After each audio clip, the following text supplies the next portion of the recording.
we will give to the world and to our people a model of economic reforms which adds to processes of development.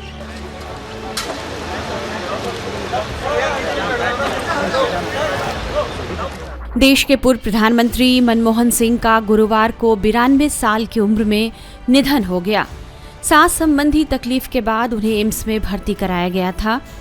AIIMS ने जानकारी दी कि रात 9:51 पर उन्होंने आखिरी सांस ली। मनमोहन सिंह 2004 से 2014 तक 10 साल देश के प्रधानमंत्री रहे। मनमोहन सिंह के निधन से पूरे देश में शोक की लहर दौड़ गई है। कांग्रेस ने अपने नेता के निधन पर गहरा दुख जताया है और कांग्रेस के सारे कार्यक्रम रद्द कर दिए गए हैं। राष्ट्रपति द्रौपदी मुर्मू, प्रधानमंत्री नरेंद्र मोदी, उपराष्ट्रपति जगदीप धनखड़, कांग्रेस अध्यक्ष मल्लिकार्जुन खड़गे और कांग्रेस नेता राहुल गांधी समेत देश भर के नेताओं ने उनके निधन पर गहरा दुख व्यक्त किया है। पीएम मोदी ने उन्हें भावभीनी श्रद्धांजलि दी है।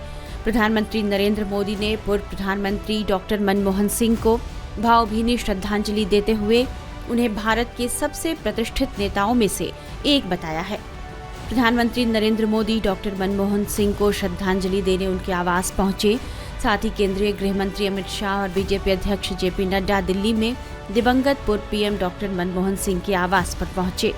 सभी ने मनमोहन सिंह को श्रद्धांजलि दी। इस दौरान मनमोहन सिंह की पत्नी गुरशरण कौर वहां मौजूद थी।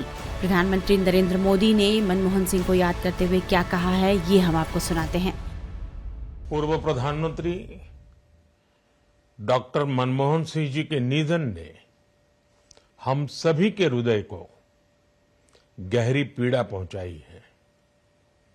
उनका जाना एक राष्ट्र के रूप में भी हमारे लिए बहुत बड़ी क्षति है। विभाजन के उस दौर में बहुत कुछ खोकर भारत आना और यहां जीवन के हर क्षेत्र में उपलब्धियां हासिल करना ये सामान्य बात नहीं है।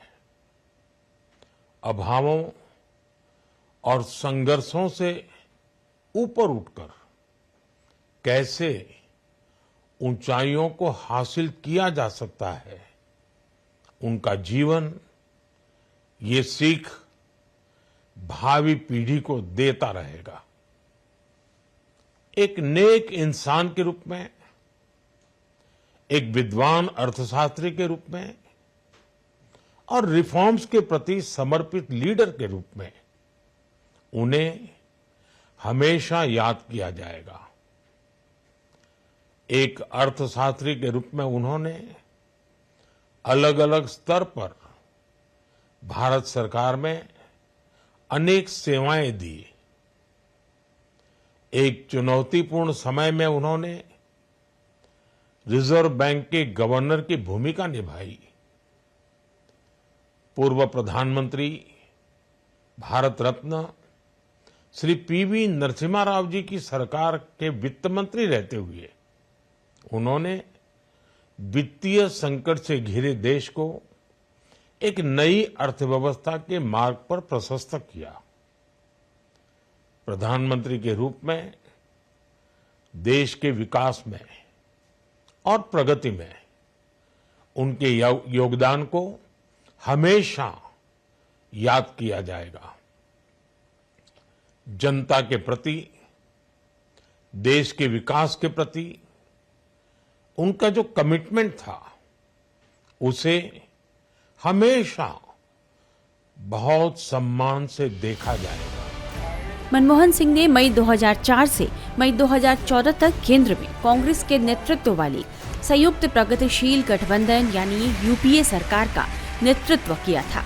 वो 2004 से 2014 तक 10 साल देश के प्रधानमंत्री रहे। 1991 में पीवी नरसिम्हा राव सरकार में वित्त मंत्री के रूप में भारत के आर्थिक उदारीकरण के आर्किटेक्ट थे। भारत में आर्थिक उदारीकरण की नीति 24 जुलाई 1991 को लागू की गई थी। प्रधानमंत्री पीवी नरसिम्हा राव और उनके तत्कालीन वित्त मंत्री डॉक्टर मनमोहन सिंह ने इस नीति की शुरुआत की थी। जब मनमोहन सिंह प्रधानमंत्री बने तो उनकी सरकार के दौरान 5 ऐसे बड़े फैसले लिए गए जिसने देश की इकोनॉमी के साथ साथ देश की तकदीर भी बदल दी। मनमोहन सिंह के वो 5 बड़े फैसले कौन से थे, वो हम आपको बताते हैं। मनरेगा ग्रामीण रोजगार के क्षेत्र में मनमोहन सिंह की सरकार ने महात्मा गांधी राष्ट्रीय ग्रामीण रोजगार गारंटी कानून यानी मनरेगा के तौर पर बड़े इकोनॉमिक रिफॉर्म की तरफ कदम बढ़ाया। उनकी सरकार ने 2005 में मनरेगा कानून को पास कराया। इस एक कानून ने देश में पलायन की समस्या पर रोक लगाने में अहम भूमिका निभाई। इतना ही नहीं, इस कानून की वजह से गांव, गरीब और अकुशल लोगों के लिए 100 दिन का गारंटेड रोजगार मिलना सुनिश्चित हुआ। इस कानून ने 2008 की मंदी में देश के अंदर ग्रामीण अर्थव्यवस्था को भी बचाए रखने का काम किया। सूचना का अधिकार, लोगों को जानने और सूचना का हक मनमोहन सिंह की सरकार ने दिया। 2005 में सूचना का अधिकार कानून पारित कराकर इकोनॉमी में ट्रांसपेरेंसी लाने का बड़ा काम किया गया। इससे सरकार की जवाबदेही और उसकी पारदर्शिता सुनिश्चित की गई। आरटीआई के तहत कोई भी नागरिक किसी भी सरकारी विभाग से कोई भी जानकारी हासिल कर सकता है।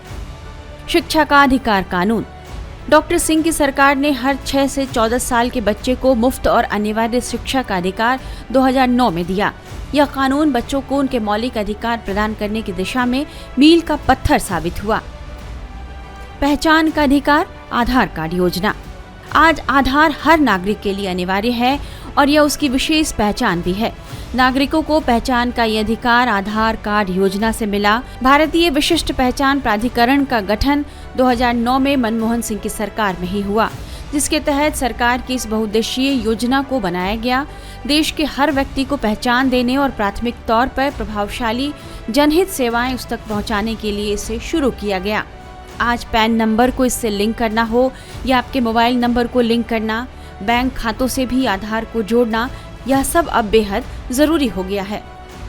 भोजन का अधिकार, मनमोहन सिंह की सरकार में एक और बड़ा काम भोजन के अधिकार का हुआ। 2013 में उनकी सरकार ने भारत की लगभग 2/3 आबादी को सब्सिडी वाला खाद्यान्न सुनिश्चित करने के लिए राष्ट्रीय खाद्य सुरक्षा अधिनियम लागू किया।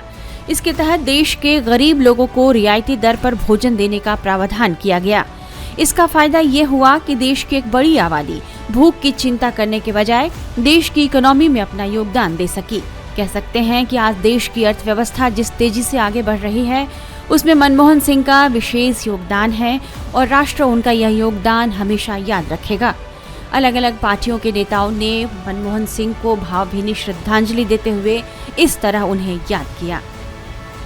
देश का के लिए बहुत बड़ा क्षति हुआ है। डॉक्टर मनमोहन सिंह ईमानदार, निष्ठावान, इस तरह का नेता बिरले ही मिल सकता है जिस पर कोई आरोप नहीं लगा हो, कुछ नहीं लगा। मंत्रिमंडल में मैं उन्हीं के मंत्रिमंडल में मंत्री था, उनके नेतृत्व में, और उनका बहुत बड़ा सहयोग हमको मिला जब हम रेल मंत्री थे। उनका निधन का समाचार सुन करके गहरा आघात लगा है। ईश्वर से प्रार्थना करते हैं कि उनकी मृत आत्मा को, उनके सोल को शांति प्रदान करें और उनके शोक संतप्त जो परिवार है उनको भी शक्ति मिले। लालू जी, आप हमेशा उनके जन्मदिन पर या जब भी कुछ होता था तब फ़ोन करते थे, हम लोग को याद है, और बहुत अच्छे ताल्लुकात आपके उनके साथ हैं। बहुत अच्छा ताल्लुकात, मेरी प्रशंसा बहुत करते थे। उनके काल में ही रेलवे में भाड़ा कम किया गया, देश आगे उन्नति किया, काफ़ी उन्नति किया। 10 साल तक वो प्रधानमंत्री थे, आप लोगों को मालूम ही है। उनका नहीं रहे, बहुत तकलीफ हुआ हमको, काफ़ी तकलीफ हुआ। भगवान उनकी आत्मा को शांति प्रदान करे। एक बहुत बड़ा वैक्यूम हो जाएगा वैसी नेता का, वैसे लोग जो वित्त विभाग पर एक बड़ी पकड़, आर्थिक मामलों के बड़े जानकार, लगता है कि वो एक अनुभव जो था उनके पास उसमें एक बड़ी कमी आएगी, बहुत गिरावट आएगी, बहुत बड़ी कमी आएगी। उनको इकोनॉमिस्ट के रूप में दुनिया में जाने जाते थे। आज देश में जब ज़रूरत है ऐसे लोगों को, उसकी कमी हुई हो गई बहुत भयंकर। अच्छा, एक बड़ा दिक्कत दिख रहे हैं कि आपने खुद भी ट्वीट किया है, जिस तरीके से बापू जी के भजन को लेकर लोगों को आपत्ति हो रही है, बीजेपी के लोग एक गायिका को गाने नहीं दे रहे हैं, आखिर ये किस तरह का माहौल बन रहा है देश में? देखा रात को कि गायिका को गाने नहीं दे रहा है और जय श्री राम बोलवाया जा रहा है। बहुत बुरा हाल है।